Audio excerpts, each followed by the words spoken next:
คคลทั้งหลายผู้ทรงไว้ซึ่งความเป็นจงมีอายุยืนสังโฆโหตุสามะโควะของพระสงฆ์จงพร้อมเพียงกันอัฏฐาญาจาหิตาญาจาเพื่อประโยชน์และความสุขแก่สรรพสัตว์ทั้งหลายอัมหิราคันตุสัทธโมสัพเพปิธรรมจาริโนขอพระสัทธรรมจงรักษาพวกเขาทางหลายพึกซึ่งธรรมทั้งปวงบุตติสัมปะปุณายัมมะธรรมเมอาริยัมเวทิเตขอเฮาทางหลายจงประสบความเจริญงอกงามในพระธรรมวินัยที่พระอริยเจ้าประกาศไว้แล้วปัสสนาโหตุสัพเพปิปานิโนทัสสะสะเนขอสัพพสัตว์ทั้งปวงจงเป็นผู้เลื่อมใสในพระพุทธศาสนาสัมมาทาลังปะเวสโตเทโวปาวัสสโตขอพ้นเมื่อจะหลังลงมาจงตกถึกต้องตามฤดูกาลวุฒิภาวะญาสัตตานังเมตาเนโตเมธานิขอพ้นจงนำความสำเร็จมาสู่เพื่อความเจริญแก่สรรพสัตว์ทั้งหลายมาตาปิตาจะอัตตารักสังนิจังลักขันติมารดาและบิดาโยมหังสาบุตรที่เกิดในตนอยู่เลื่อยสันใดเอวังธรรมเมนะ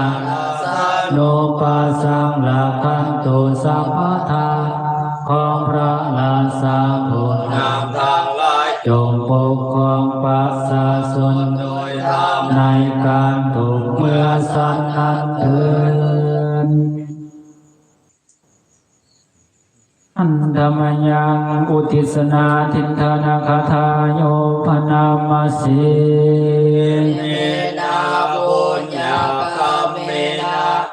ด้วยบุญนี้อุทิศให้อุปัสสยาภูนุตตาลา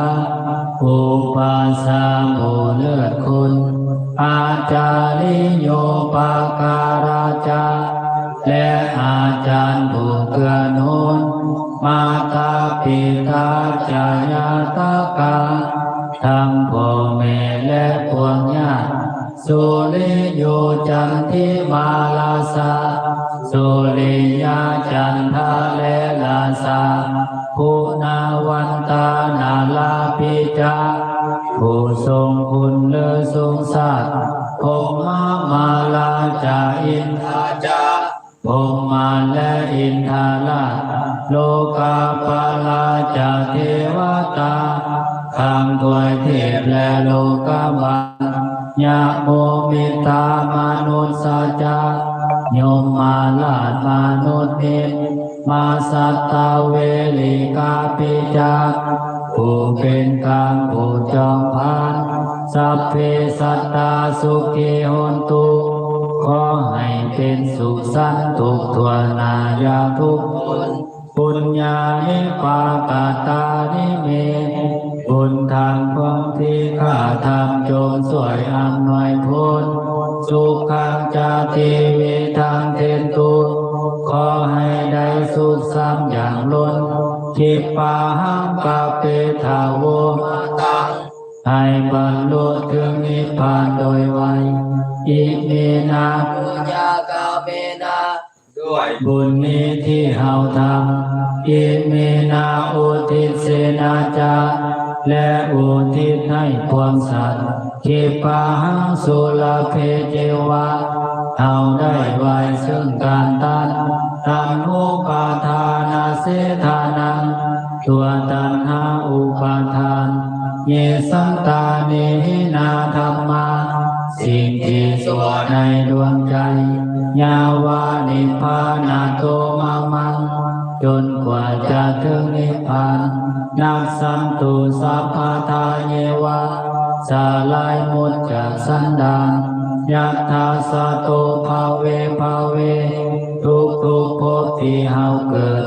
อุสุจิตังสติปัญญา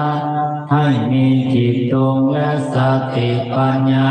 ประเสริฐสันเลโควิริยามินาพร้อมทำความเพียรเลิศเป็นเครื่องโกดกิเลสได้มาลาพันตุโนกาสัง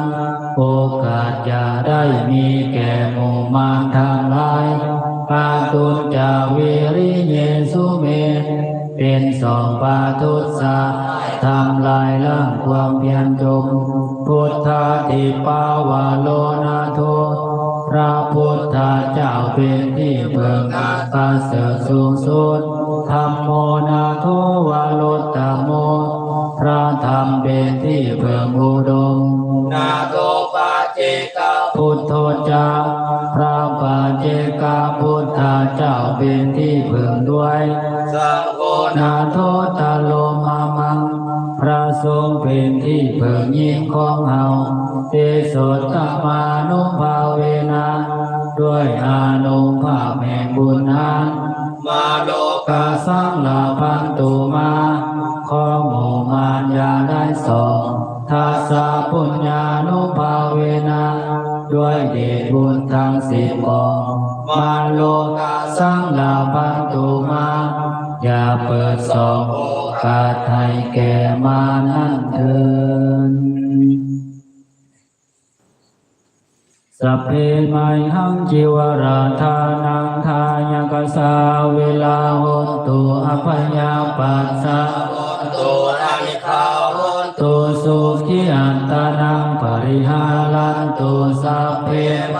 หังบินดาทานังทายกสาเวลาโหตุอภัยาปัสสะโหตุอานิคาโหตุสุขิอัตตานังปริหารันตุสัพเพไมหังเสนาสนังทายกสา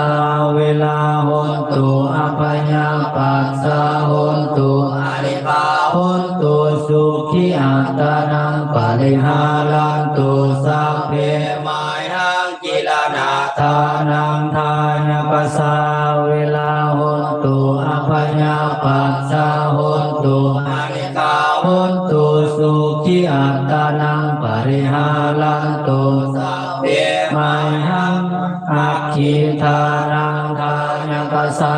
เวลาโหตุอภัยาปัสสะโหตุอานิคาโหตุสุขิอัตตานังปริหารันตุสัพเพไมหังพุทธกังทานังทายกสา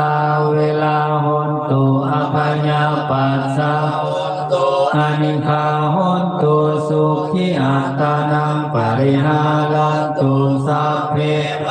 หังปัจจญาทานังทายกสาเวลาโหตุอภัยาปัสสะโหตุอานิคาโหตุสุขิอัตตานังปริหารันตุสัพเพไมหังปุกขาทานังทายกสาเวลาโหตุอภัยาปัสสะโหตุอานิคาโหตุสุขิอัตตานังปริหารันตุสัพเพไมหังโฆษณาทานังทายกสาเวลาโหตุอภัยาปัสสะโหตุอานิคาโหตุสุขิอัตตานังปริหารันตุสัพเพไมหังมาโสมังสังทายกสาเวลาโหตุอภัยาปัสสะโหตุอานิคาโหตุสุขิอัตตานังปริหารันตุสัพเพไมหังสัพพสัตตานังทายกสาเวลาโหตุอภัยาปัสสะโหตุอานิคาโหตุสุขิอัตตานังปริหารันตุสัพเพสัตตาเวลาโหตุอภัยาปัสสะโหตุอานิคาโหตุสุขิอัตตานังปริหารันตุสัพเพปานาเวลาโหตุอภัยาปัสสะโหตุอานิคาโหตุสุขิ ทิอัตตานังปริหารันตุสัพเพพุทธาเวลาโห